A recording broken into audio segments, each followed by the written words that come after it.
목사님과 박수사님은 참석하시니까 배워서 아시겠지만은 여기 주중예배에 못 나오신 분들이 더 많으세요. 그래서 제가 오늘 첫 곡이 복음 전하며 살겠습니다 해요. 그래서 모르는 찬양을 시작하면 조금 당황스러운 분들이 계세요. 그래서 오늘 이 부활 종말론 한 과목하고 세 번째예요. 마지막에 좀 짧은 듯해서 제가 오늘 새 찬양을 들고 나왔습니다. 새 찬양 앞으로 주중에 새 찬양을 소개하면은 여기에 들고 나와서 여러분이 같이 소개하고 짧게나마 하기로 생각을 먹었습니다. 이 성령께 주신 생각인지 나의 생각인지 모르는데 나쁠 것 같지가 않아요. 그러니까 먼저 얼마나 아프셨나 확보를 좀 보세요. 자, 잠깐 소개를 하고 올리면은 경배와 찬양 그 왼쪽에 경배 찬양 밑에 보면은 정기 이름이 있어요. 1980년도에. 그 다음에 오른쪽에 614장. 그 다음에 김성애라고 있어요. 614장은 연합이 아니라 조영기 목사님 순복음교회에서 사용하는 찬송가. 거기는 우리는 개역 한글 성경을 씁니다. 근데 거기는 개역 개정을 써요. 개역 개정에 거기서 쓰는 찬송가가 이렇게 많아요. 우리보다. 우리는 560장인가 50장이 끝나요. 아멘 아멘으로 하면서. 근데 여기는 이렇게 많은가 봐요. 그래서 거기서 찬양 중에 하나를 찾아가서 너무 좋더라고요. 그래서 이 찬양을 지금 소개합니다. 뭐를 생각하면 찬양을 하냐? 주님의 그 십자가에서 골고다 십자가에서 못 박힌 그 손가발 그거를 생각하면서 찬양드리면은 정일 목사님은 환상을 보았는데 환상을 보는데 예수님이 2000년 전에 그걸 다 위에서 십자가에서 달리기 전에 못을 받는데 로마인들이 아야 예수님이 소리 지르시더래요. 아프 고통스러우니까. 그걸 보고 너무 마음이 아프고 해서 조영기 목사님이 가사를 이렇게 지으시고 김성애 사모님 그분도 목회자예요. 신학자예요. 그분이 작곡을 했어요. 근데 김성애 작곡이 이 교회 찬송가 보면은 복음송가 보면 굉장히 많아.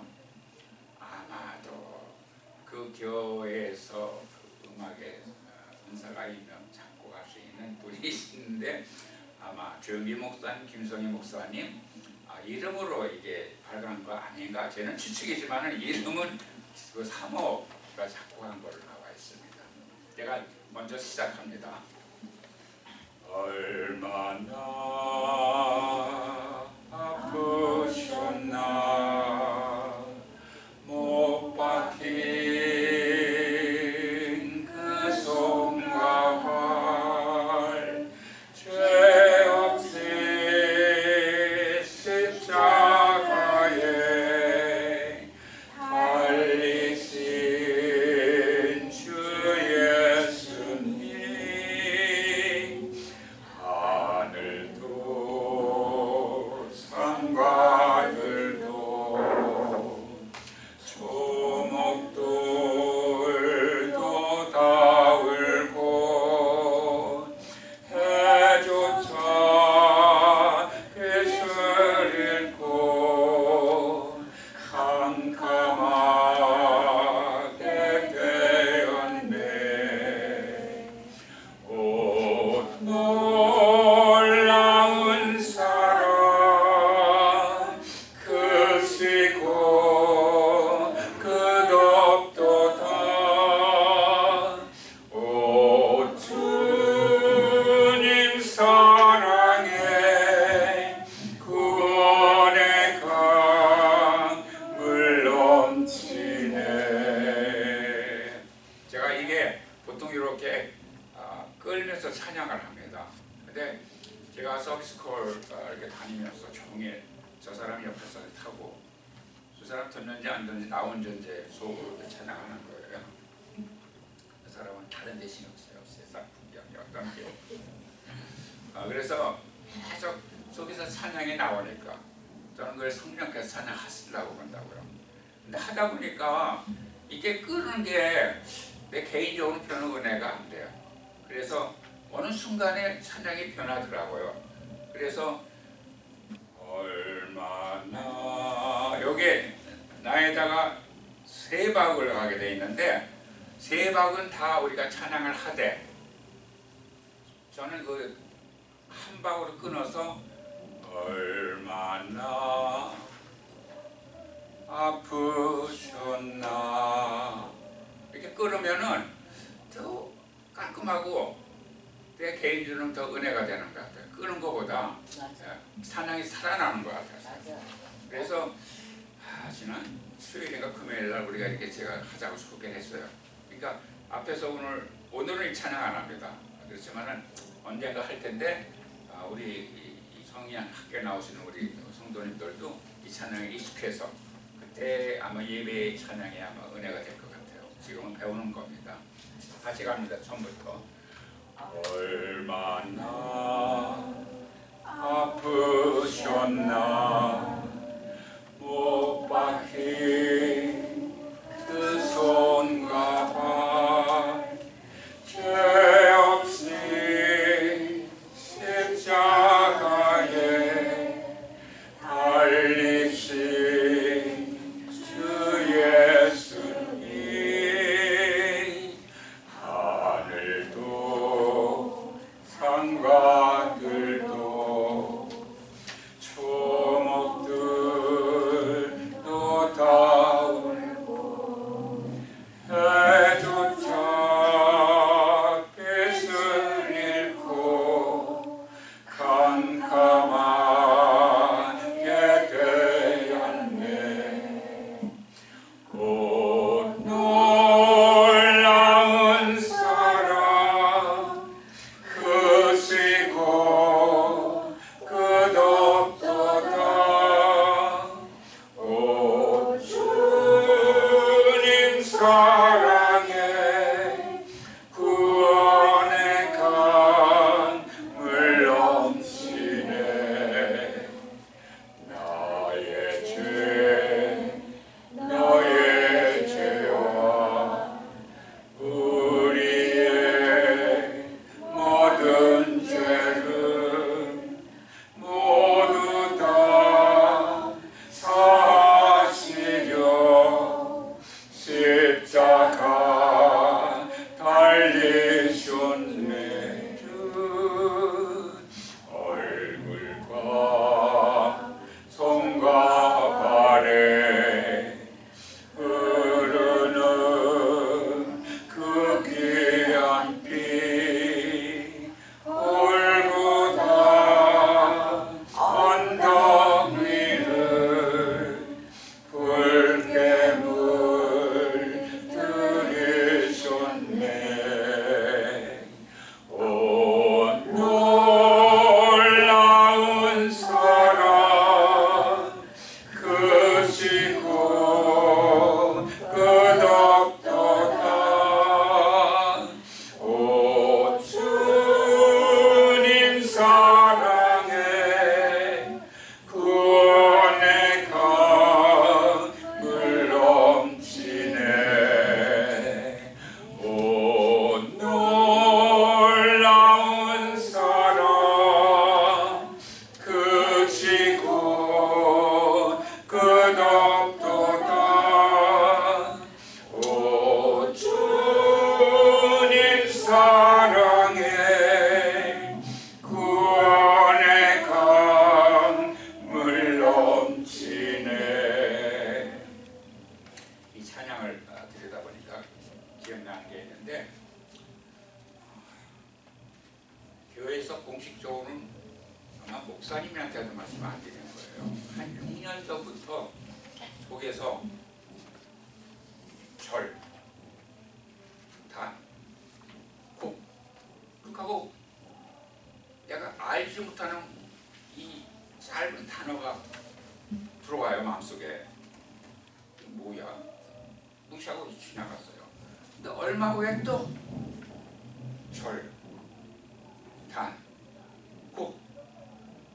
어디서 이게 뭐야? 난 음악에 대해서 모르는 이 전문가가 아니야. 좋아해서 잘하는 거지. 몰라. 근데 얼마 후에 또 그래서 이건 세 번째는 성령께서 뭘 말씀하시는가 보다. 그래서 뭐 이 정보가 없으니까 아는 게 없으니까 인터넷에서 절단곡을 찍었어요. 그랬더니 절단곡에 대한 인포메이션이 전무해. 아무것도 안 나와. 그래서 얼마 후에 있다가 또 했어. 구글한테 구글을 했어요. 딱 찍었더니 그때 한 가지가 나와요. 어느 분이 자기 블로그에 올렸어요. 절이란 무엇이냐? 절은 단어와 단어가 모여서 한 글을 이루고 절을 이루는데, 절은 뭐 1, 2, 3절 몇 절에 있을 수 있는데 그 절은 후렴을 설명하기 위해서 절이 있는 거다. 나는 절이 중요한 줄 알았어요. 절의 의미가. 근데 그분의 말씀은 후렴의 이 내용을 설명하기 위해서 절이 있다는 거예요. 그래서 지금 보니까 우리가 얼마나 보셨나 하는데 그 놀라운 사랑, 예수님의 사랑을 위해서 우리가 1절, 2절을 부른 거예요. 이게 보니까. 근데 그분이 마지막 그 설명에 맞는데 그때가 한 4년, 3년, 6년, 한 2, 3년 전 됐을 거예요. 그리고 더 이상 인포메이션 없으니까 잊어먹었어요. 그래서 최근에 절단곡을 또 설치하니까 없어. 없는 게 아니라 처음에 내가 봤던 그 설명의 블로그가에 설명이 없어. 인터넷에. 난 굉장히 관심이 많아서. 그래서 그 구글 히스토리를 찾아가려고 하니까 나는 인터넷에서 반나 살아요. 만원이 떨어지고 보면 인터넷만 혼자 살아도 그 정보가 너무 많아서 그래서 설치한 게 너무 많아가지고 3년, 6년커녕 3년까지도 그 히스토리를 쫓아가 찾을 수가 없어. 6개월도 못 찾았어. 너무 많아서 돌아갈 수가 없어. 그래서 최근 들어서 2년이니까 저까지 좀 가까이 설명해 나오는데 최근에 갑자기 이 서치가 기능이 발전됐어요. AI, 인터넷 로봇이 얼마나 똑똑한지 절단곡 하니까 설명이 나와요. 설명이 부족해. 그래서 또 한 번 하면은 또 업그레이드된 설명이 이 AI가 금방 정보를 안 줘요. 금방. 그래서 설명이 부족한데 똑같은 질문을 또 하니까 업그레이드된 게 또 나와요. 최근에는 내가 만족할 만한 대답이 나오더라고요. 그건 앞으로 소개하고 그 기억이 나서 앞으로 여기서 아마 목사님과 언제 말씀드리고 여기 우리 전 교인이 혜정이 듣는 거 여기는 더 자세히 들을 거예요. 그런데 그 복사반이가 여기 없으니까 하고요.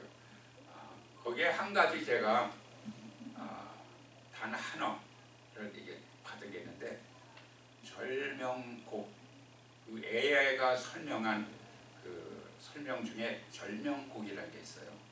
사람이 숨이 넘어가기 전에 숨이 넘어가면서 자기 소원을 바람을 입으로 노래하는, 수곡하면서 노래하는 거예요. 근데 굉장히 의미 있는, 우리 신앙에 있는 대로 굉장히 의미 있는 단원에 그 절명곡을 찾으니까 어떤 찬양 사역자가 절명곡이라는 불렀는데 예수님이 숨이 넘어가시면서 찬양을 하셨나? 우리 일반적으로는 아니에요. 없어요. 성경에 그런 거 없어요. 이제 나를 비판한 이 사람들이 죄가 없어 모르니까 나를 이렇게 하는 걸 하나님을 위해서 이 사람들 사슴을 위해서 기도했고, 하나님을 위해서 내가 이제 사역을 다 끝나고 아버지께 가니까 이 사람들을 주님 맡깁니다 그러면서 그 절명하는, 그러니까 돌아가시는 그 순간에 있어도 절명곡은 없어요. 근데 성령께서 왜 이거 절명곡이라는 단어를 주셨나? 제가 얼마 전에 이 드라이브 하면서 하나님의 그 놀라우신 사랑, 그 곡이 속에서 자꾸 나와요. 그래서 여기서인지 어디서인지 공식적인 사람에서 내가 숨이 넘어갈 때 죽기 전에 내가 주님을 찬양한 곡이 이 곡을 찬양하면서 죽었으면 좋겠다. 그러니까 나에게는 이게 절명곡이 된 거예요. 그렇다면 정말 내가 숨이 넘어가기 전에 힘이 남아있을 때 찬양을 드리는 그게 나에게는 절명곡이 된 거예요. 그래서 그 에이아가 설명한 그게 절명곡이라는 단어를 캐치하고 내 개인적으로 굉장히 은혜가 됐어요. 그때 마침 내 생각이 내가 숨이 넘어갈 때 주님께 이 찬양을 드렸으면 좋겠다. 그러면서 절명곡을 찾아가지고 그 전체적인 이 아마 의미를 확실하게 성령께 깨닫게 해주고 소개할 만할 때 제가 할 거예요. 6년이라는 시간이 지났는데 뭐 급히 에이아가 소개했다고 제가 영적으로 깨달아야 돼요. 그 의미를 나중에 소개하겠습니다. 그러니까 23년도에 제가 소개했죠. 갑자기 사순절 마지막 기간에 주님께서 2000년 전 내가 십자가에 달릴 때 골고다의 십자가에 달릴 때 너는 무엇했느냐 갑자기 물으셨으면 좋겠어요. 사순절 기간에 새벽 기도 딱 나왔는데 그래서 2000년 전 그래서 주님께서 물으시니까 함부로 대답할 수 없잖아요. 그래서 생각을 하느라고 하늘을 순장을 보면서 생각하니까 제가 굉장히 똑똑한가 봐. 아마 2000년 전에 거기 없는 걸 생각이 났어. 2000년이 앞서서 제가 거기 있을 리가 없죠. 그래서 이렇게 쳐다보면서 주님 저 2000년 전에 거기 없었는데요. 그게 아무 소리 안 왔어요. 그래서 목사님은 그 다음 주에 목사님한테 말씀드렸더니 맞죠? 그 장로님 그 2000년 전에 거기 없었죠. 목사님도 웃으시더라고요. 근데 왜 그 전체 물으셨을까요? 그게 오늘 이 종말론 부활부터 시작하는데 우리가 이게 믿음이에요. 예수님이 2000년 전에 십자가에 달리신 거를 내가 그 프레셋 현실에 2000년 전에 그 자리에 있던 것처럼 내가 예수님이 내 죄를 대속해서 달리신 그거를 현실적으로 실제로 그러니까 이 성경의 내용을 그냥 2000년 전에 스토리를 생각하지 말고 실제로 내가 거기 있었던 것으로 믿고 생각하고 그 2000년 전 사건뿐이 아니라 그 전에 아브라함 전부터 태초에부터 하나님이 구원 계획을 세울 때부터 그거를 실제로 현재 일어나는 것처럼 내가 믿음을 가져라 그런 의미로 주셨는데 저는 저 개인적으로 주시는 것보다는 교회에 주셨다는 겁니다. 왜 확신이 있기 때문에 이 소개를 자신 있게 하는 거예요. 오늘 이제 부활을 하는데 부활 똑같아요.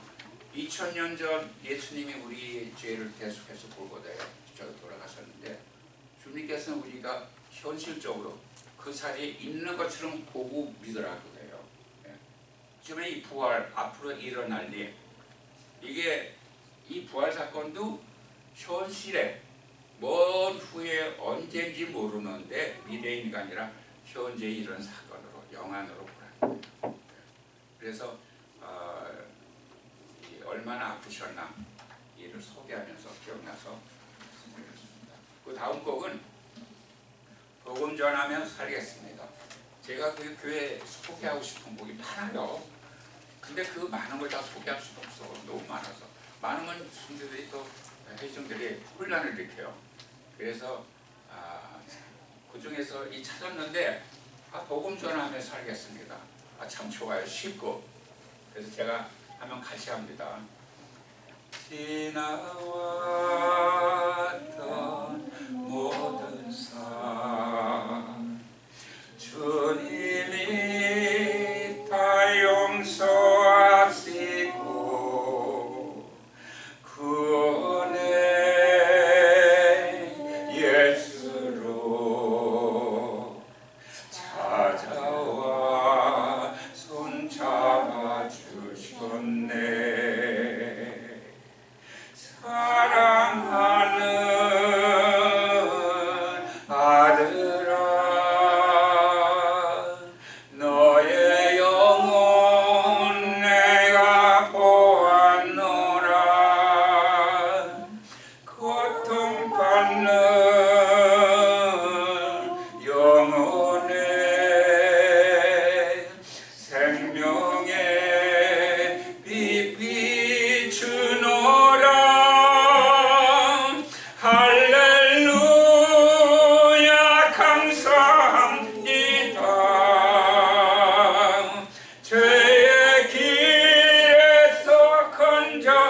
주시니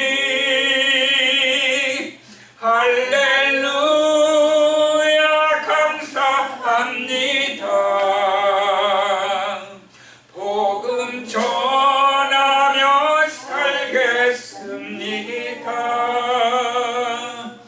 지나왔던 모든 삶 주님이 불쌍히 여기사 위로의 구주로 찾아와 내 맘만 주셨네. 사랑하는 내 딸아, 너의 마음은 내가 알아노라. 고통받는 영혼의 평안에 님이 주노라. 할렐루야 감사합니다. 나를 불쌍히 여겨 주시니 할렐루야 감사합니다. 복음 전하며 살겠습니다. 오늘 예배 찬양 첫 곡입니다. 이렇게 알고 들어가시면은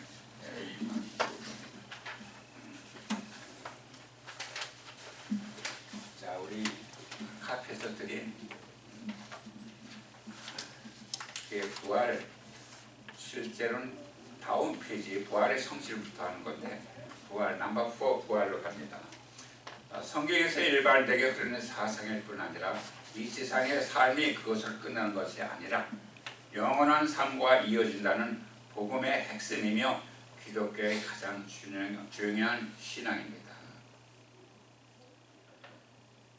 제가 보충 설명을 들으면서 막 낄적거렸는데 고린도전서 15장 14절 15절 말씀입니다. 거기 보면은 제가 읽어볼게요.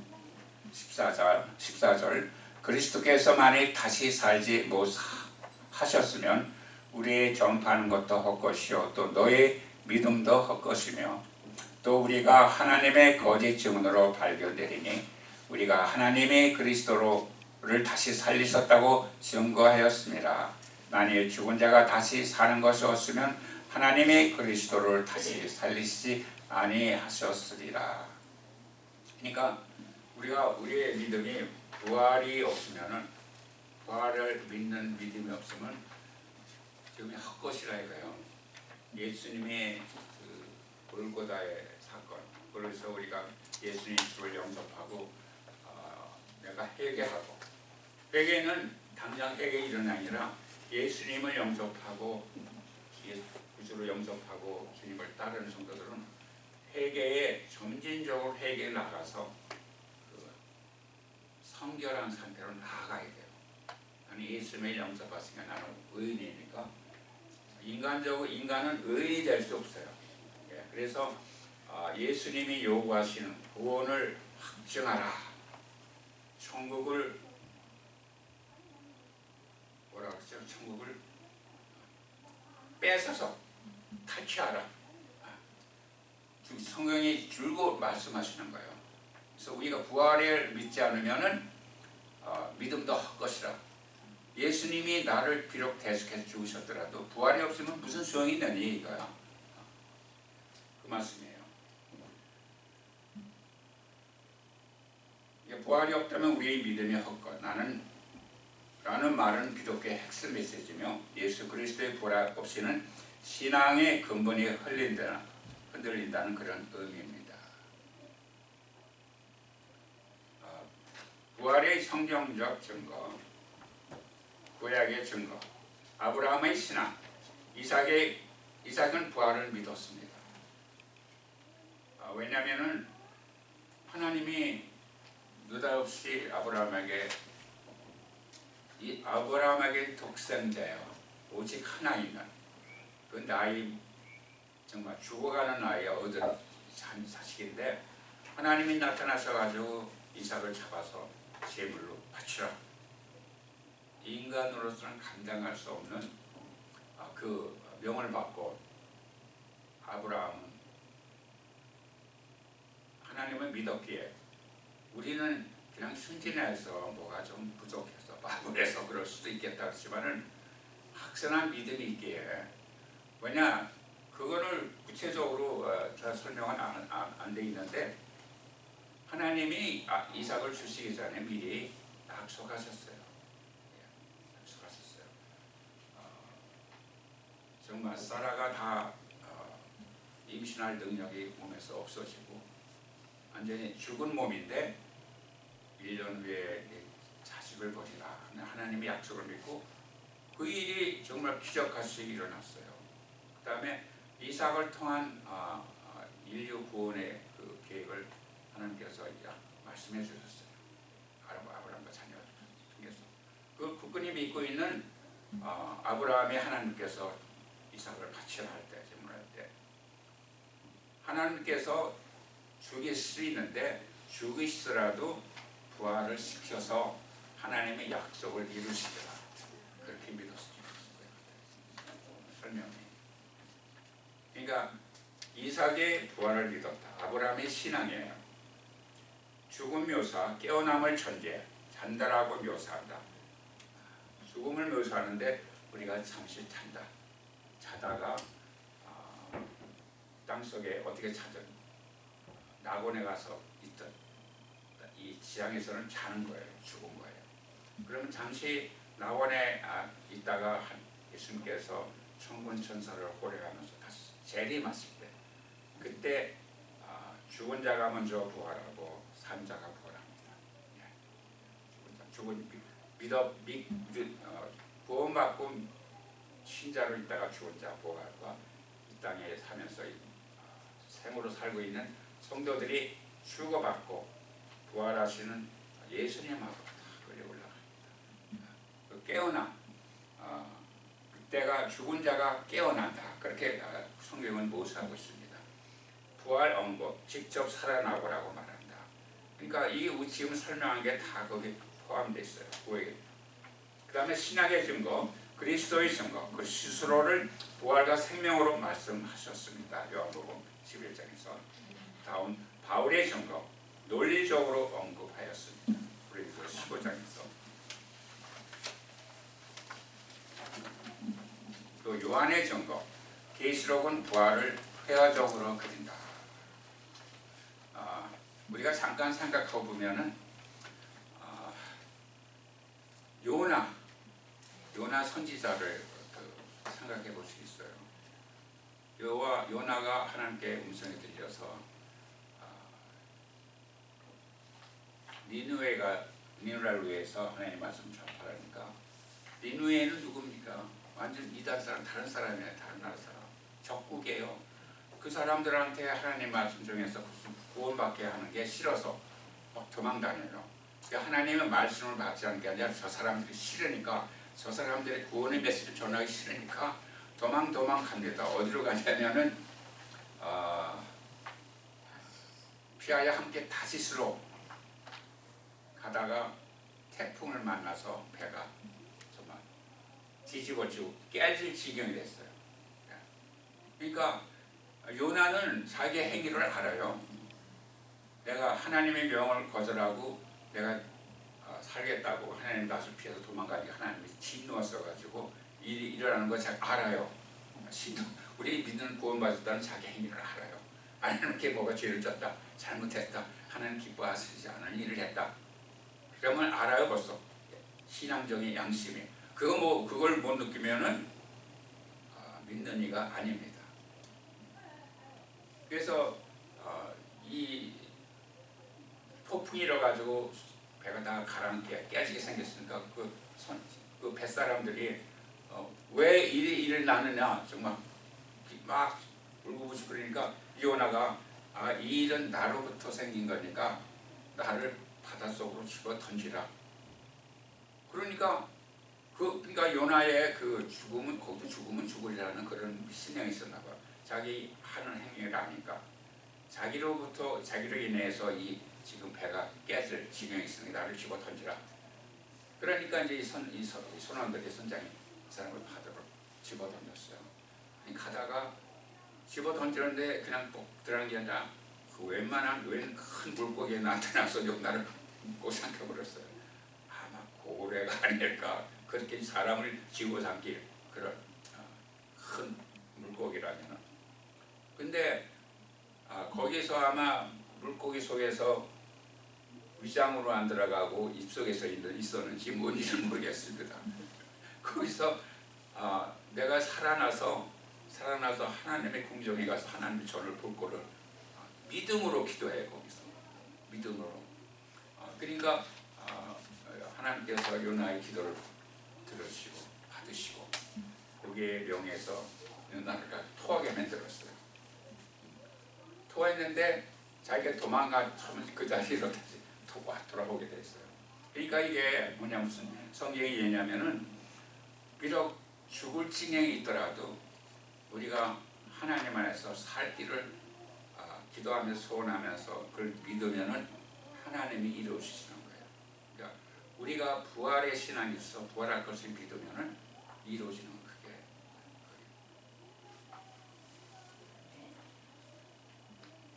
부활의 성질 갑니다. 여기서는 그리스도 재림 싣고 있을 성도의 상임형의 부활만을 다룹니다. 부활의 3위의 사역 그렇게 지나갑니다.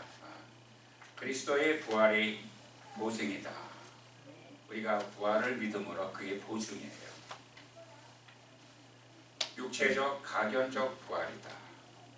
실질적으로 우리가 육체가 되림받는 거예요. 산채로. 호련히 육체는 남고 영만 올라가는 게 아니라 실제로 전체적으로 옛 육체의 신령한 회복이다. 옛 육체는 뭡니까? 우리 죽을 수밖에 없는 육체. 그게 신령하게 회복되는 거예요. 변화돼서 예수님은 몸같이 전 인류의 이해 없는 부활이다. 죽은 자나 산 자, 믿는 자, 구원받은 자는 부활을 이루는 그 역사적인 일입니다. 최후의 심판, 최후 심판의 성격, 미래적 부활에 있을 장차 이루어질 사건이다. 우리가 이 성경 일일이 다 찾아봐야 되는데 봅시다. 10번. 육체의 신령한 회복이다. 저 인류의 예외 없는 부활이다. 최후 심판 거기까지 갔네요. 미래적 부활 후에 있을 장차 이루어질 사건이다. 유형적 가시적인 사건이다. 장차 이루어질 텐데 멀리 모르게 일어나냐 우리가 실제로 보고 세계 온 인류들이 함께 다 볼 수 있는 그런 사건이다. 성경은 말하고 있습니다. 이건 최종적이다. 영원한 운명을 확정한다. 예수님이 한번 부활하시고 재판장으로 왔을 때 인류는 그때는 이미 늦어요. 불신자들은 갈 길이 정해져 있어요. 그래서 영원한 운명을 확정한다. 최후 심판의 주체와 객체, 심판의 주체. 하나님은 인간 구속을 위하여 낮아지셨던 그리스도를 대리자로 하여 심판하신다. 예수님께서 심판장으로 재판장으로 오십니다. 한편 천사는 심판의 수동자이며 성도들은 심판의 격조자이다. 이게 무슨 의미냐면은 성도들이 심판의 격조자이다. 이거 제가 고린도전서를 읽어봐야겠어요. 제가 잠깐 읽어보겠습니다.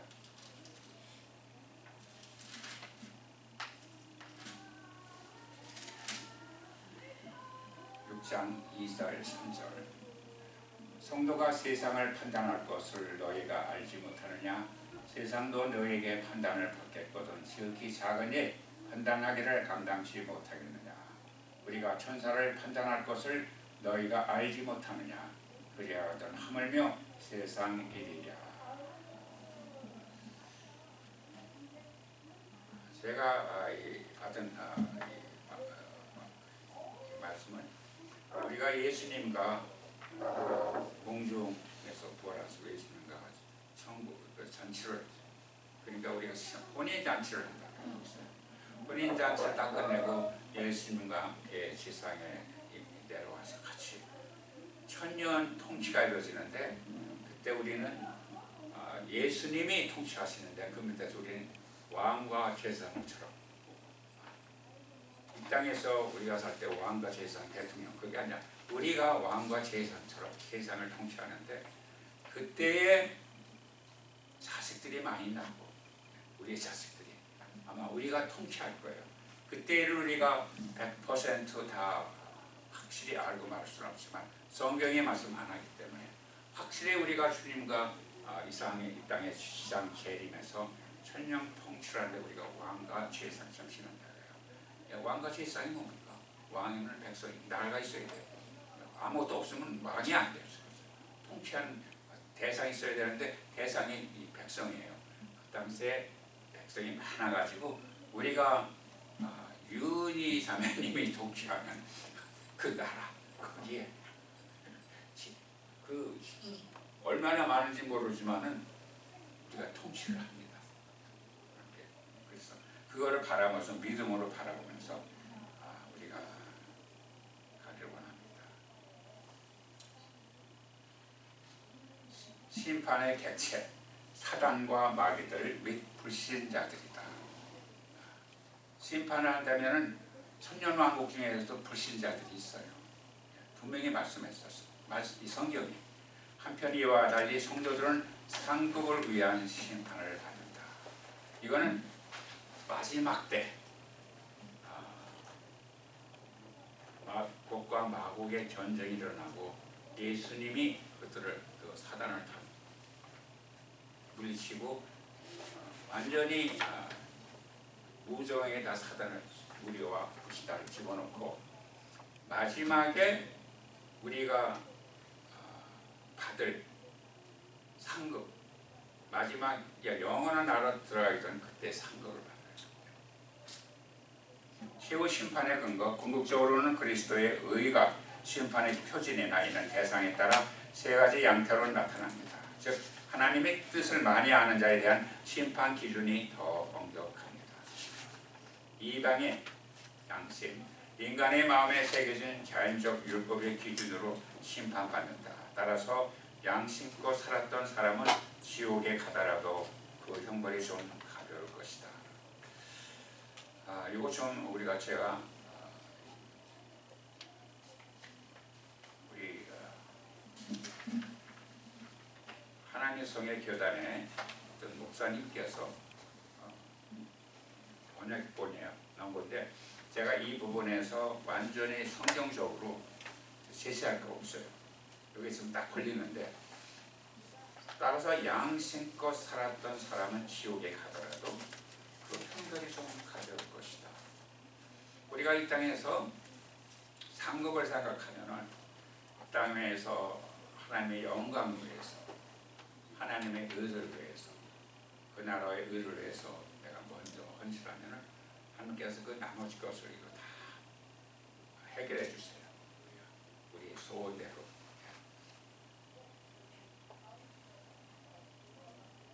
근데 그 상급에, 그러니까 우리가 하나님께서 헌신한 상급에 따라서 상급에 주시는 상급이 틀려요. 어떤 분은 아무것도 없는 사람은 옛날에 부흥사지만 해서 개털모자를 합니다. 진짜로 개털모자가 있는지 몰라도. 근데 확실하게 면류관은 있어요. 성경에 맞습니다. 그 아름다운 면류관 받게 되는데,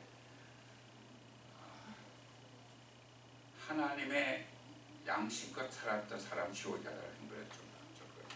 우리가 이 땅에 받은 상급에 비유하면 그렇게도 볼 수가 있는데, 이방인의 양심, 불신자가 지옥에 가는데 결국은 지옥도 층이 있어서 얇은 지옥, 무서운 지옥, 무적의 최고 지옥, 그거 있는지 저는 모르겠어요. 그런 설명인 것 같아요. 구약 시대의 유대인 율법, 특별 계시로서 주어진 율법에 따라 심판받는다. 따라서 유대인들에 대한 심판 기준은 이방인보다 더 엄격하다고 할 수 있다. 신약 성도 복음 및 사랑의 계명, 복음 및 율법에 대한 그리스도의 재해석, 즉 사랑의 계명을 따라 심판받는다. 따라서 신약 성도의 심판 기준은 구약 성도들보다 더 엄하다. 최후의 상태, 그리스도를 재판종으로 한 최후의 심판을 거친 이성적 피조물들이 영원토록 누릴 최후의 상태에 대한 언급이다. 악인의 최후의 상태, 악인의 초소, 지극한 고통에 있는 지옥이다.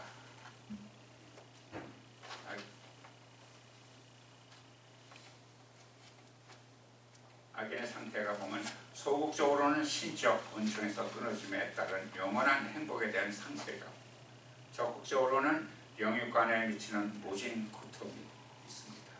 악인의 영벌에 대한 반대되면 사람의 속성을 지니신 하나님께서 악인을 영벌하지 아니하시거나 혹은 악인을 완전히 멸절시켜 아무런 기쁨이나 고통도 느낄 수 없는 무의 상태로 만드실 것이라고 주장한다. 자, 무로 돌아간다. 그러면 이 땅에서의 상급이고 뭐고 그것까지 무로 상대적으로 아무 소용이 없을 것 같아요. 여기 상급이 있으면 거기에 징벌이 있어야 돼요. 반대급부적으로. 의인의 최후 상태, 의인의 초소, 성도의 영혼들은 현재 낙원에서 임시로 거하지만 죽은 후에 낙원에 임시로 거합니다. 우리가 최후의 심판을 받고 천국에 들어가기 전에 예수님 부활 때 예수님과 휴거를 받고 살아있으면 죽은 자가 먼저 부활하고 예수님을 영접하고 천년통치를 지나서 최후 심판을 받고 천국의 영원한 나라에 들어갈 때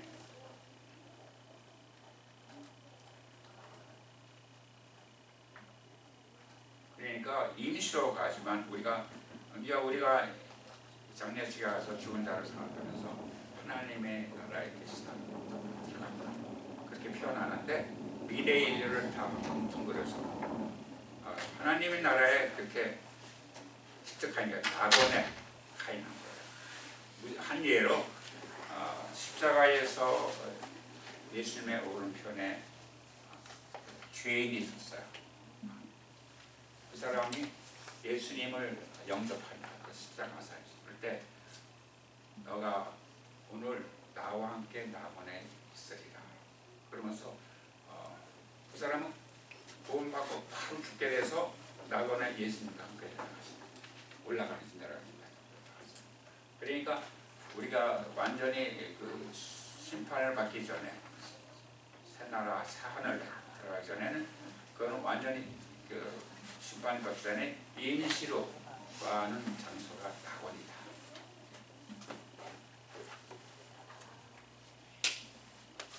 소극적으로 신적 은총에 끊어짐에 따른 영원한 행복에 대한 상실과 적극적으로 영혼간에 미치는 고진 고통이 있습니다. 의인의 초소 낙원을 지금 보고 있죠. 부활초로 영원히 구할 것은 그리스도께서 부활하신 이후에 조성될 새 하늘과 새 땅이다. 의인의 상태, 의인의 상태는 그 멸망당은 영원하게 멸망당, 완전하게.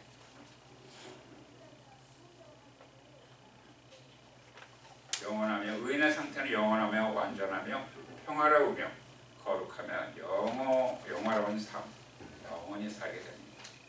사단의 최후 상태,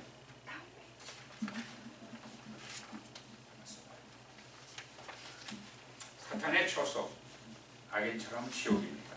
사탄의 상태, 유황불로 영원히 고통을 당합니다. 악이 처할 악인의 초소는 소극적으로는 심적 운동에서 끊어짐에 따른 영원한 행복에 대한 삶의 상실감, 적극적으로는 영혼간에 미치는 모든 고통이다. 악인의 영벌에 대한 반대견에 사랑의 속성을 지닌 하나님께서 악인을 형벌하지 않으시고, 이게 또 나오죠. 굉장히 의인의 최고 상태도 지나갔습니다. 굉장히 더 들어갔습니다. 그래서 사단의 최후 상태, 사단의 처소가 완전히 악인처럼 지옥인데, 사단의 상태가 유황벌로 영원히 고통받는 장소입니다. 거기가 어디냐면은 무적이에요. 마지막 때는 불신자들, 사단의 그 괴수의 악귀에서 그게 무정하게 잡히는데, 불신자들, 믿지 않는 자들 함께 엎드려서 영원한 고통받는 게 뭐 많죠.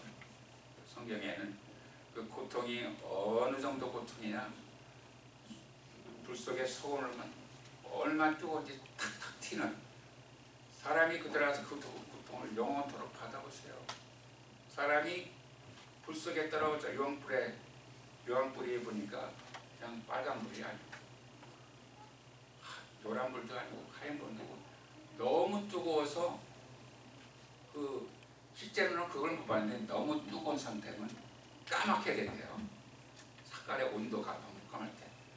지옥이 까만 유황불, 사람 육신이 타면은 얼마나 고통스럽겠어. 영적으로 영원한 고통을 받으면서 거기에서 악인의 구석에서 영원히 살게 됩니다. 우리가 성경을 이제 종말론 마지막인데 영원한 나라에 갑니다. 마지막에 그거를 향해서 우리가 천국을 침노하기 위해서 열심히 이 땅에서 하나님의 영광을 위해서 헌신해 갑니다. 영광의 나라에 완전 들어가기 전에 곡과 마곡의 전쟁이 있어서 사단이 천사와 사단이 싸움을 해서 사단이 멸망당하고 무정하게 들어갑니다. 그 전에 천년왕국이 있습니다. 천년왕국 동안 우리 구원받은 성도들은 왕과 제사장처럼 천년을 통치하는데, 예수님이 우리의 왕이십니다. 왕과 제사장처럼 같이 그 권세로 우리가 통치합니다. 그 전에 우리가 예수님과 부활해서 예수님의 공중에서 재림하십니다. 우리가 다 살아있을 때는 휴거를 받아야 돼요. 죽어서 있으면은 휴거 받은 성도들보다 먼저 정말 살아나서 부활해서 예수님의 공중에서 영접합니다. 그 전에는 우리가 언제가 주님이 오실 때인지 알지 못해요. 예수님도 모르신다고 했어요. 아버지 거지. 그러니까 하나님 아버지 외에는 몰라요. 그거를 순서를 잘 아시고 우리가 믿음으로 간구하며 주님을 기다리게끔 그 순서를 잘 알아야 돼요. 그러니까 우리가 궁극적인 목적이 천국을 쟁취하는 구원을, 그래서 이 땅에서 구원을 확증하고 하늘이 천국을 쟁취해. 천국을 못 들어가면 이게 있다가 못 들어가면 얼마나 낭패입니까? 그래서 오늘 종말론이 마지막 부분을 했는데 뭐를 할까 앞으로. 그런데 이 종말론 관계에 대해서 할 게 또 많아요. 보니까 이 목사님께서 장로님이 이걸 하십시오. 목사님 제가 어떻게 그걸 합니까? 아니요, 목사님 성님 속에 있어요.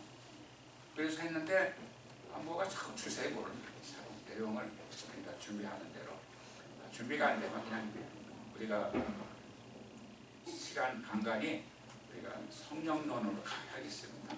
방언의 관계로. 근데 실제로 그걸 거의 처음에 한두 시간에 하고 안 했어요. 제가 이제 이 새로 들고 나올 게 없으면 처음으로 돌아가서 성령론, 방언론을 해도 얼마든지 할 수 있어요. 자료는 많으니까 다음에는 뭐를 준비할지 모르지만 저를 했으면 기도해 주시기 부탁드립니다. 사모님은 창세기 이야기예요. 그 여성의 사모님의 독특한 캐릭터 가지고 하나님과 질문하고 다투고 그러면서 성경을 풀어요. 아주 재밌어요. 놀랍고 우리 저 박경훈 집사님은 그 성경 그 뭐라 그래? 성경 개론이라고 그래요? 뭐라 그래요? 그 가르침 그 형식이 있는데 박경훈 집사님은 신학을 하셔가지고 이 성경을 통달하셔가지고 어느 부분만 가져오면 거기서 그냥 하실 수 있는 거예요. 훈련을 많이 받으셔서 얼마든지 몇 년을 해도 할 수 있어요. 그러니까 저는 바닥이 하나는 뭐 성년론이 신학교에서 1년에 뭐 3년 지나면은 끝나야 졸업해요. 새로 잘 들어온 건데 저는 뭐라고 제가 지난 2년 동안 성년론을 갖고 있는데 마냥 나오는 게 아니에요. 그래서 제가 기도 부탁하는 이런 예를 드렸습니다. 그래서 새로운 거 성령께서 살 수 있으면 성령을 들고 나와서 지금 성령의 정말로 교회 우리가 예배 주일만 나오는 분들은 이걸 배울 수가 없어요. 특별한 성경 공부 시간에 나와서 시간을 투자해서 들어야 공부를 해야 할 수 있는 내용입니다. 그래서 항상 그 기도문으로 하늘에 계신 우리 아버지여 이름이 거룩히 여김을 받으시옵소며 나라의 마시며 뜻이 하늘에서 이루어지는 것 같이 땅에서 이루어지이다. 오늘날 우리에게 일용할 양식을 주옵시고 우리가 우리에게 죄진 자를 사해 준 것 같이 우리 죄를 사하여 주옵시고 우리를 시험에 들지 말게 하시고 다만 하나님께서 구원하옵소서. 내게 나라와 권세와 영광이 아버지